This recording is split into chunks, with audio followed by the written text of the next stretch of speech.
Basically তো পুরো দেশটা আনসার্টেন এবং কি আনস্টেবল, তাই না? কখন যে কোথায় কি হবে এটা আল্লাহ ছাড়া কেউ জানে না। আমাদের যে ভাগ্যে কি লেখা আছে এটা আল্লাহ একমাত্র ভালো জানে, তাই না? দেশে যে কখন কোথায় যেটা, দেশে কেউ এখন নিরাপদ নাই। দেশের বর্তমানে এখন আমরা কেউ নিরাপদ নাই।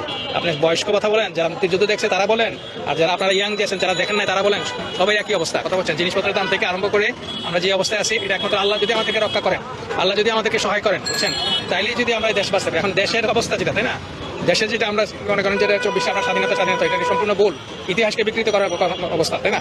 আমরা ইতিহাস সবসময় দুনিয়ার কেমন কোনো শক্তি নাই যে ইতিহাসকে বিকৃত করতে পারে, তাই না? বাংলাদেশে আমরা স্বাধীনতা দেখছি, কথা বলছেন, আমার লাইফে আমি 1970 দেশে 71 সালে স্বাধীন হচ্ছে, আমি 78 সালে দেশের বাইরে যাই। আমি দেশের বাইরে যখন যাই তখন আমি দেখি যে পাকিস্তানে with bag and baggage with whole family they are living in outside, বুঝছেন।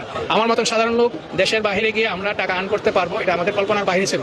আমার মতন সাধারণ লোক আমরা প্লেনে উঠতে পারবো, এটা আমাদের দেশের আমরা কল্পনার বাইরে ছিল, তাই না? দেশের যে স্বাধীনতা যে কি জিনিস, একমাত্র আমাদের যারা মুক্তিযুদ্ধ করছে, যারা আমাদের মতন বয়স আছে তাদেরকে জিজ্ঞাসা করেন, প্রকৃতপক্ষে আপনি সঠিক তথ্যটা পাবেন, সঠিকভাবে আপনারা জানতে পারবেন, তাই না? আর আপনারা এখন ইয়াং এজেন্ট, আপনাদের দেশের ভবিষ্যৎ, আপনাদেরকে ইতিহাস শুনতে হবে, ইতিহাস জানতে হবে, ইতিহাস জেনে তারপরে আপনার কথা কবেন। দেশটা আপনার আমার সবার, দেশ আমাদের মা, তাই না?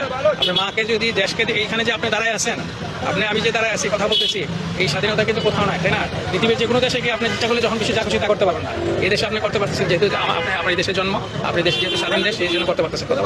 কাজে আমাদেরকে দেশকে রক্ষা করতে হলে আমাদেরকে যারা আমার জন্য যারা যে আছে সবাইকে এগিয়ে আসতে হবে, তা নাহলে আমাদের ভবিষ্যৎ অন্ধকার। Thank you.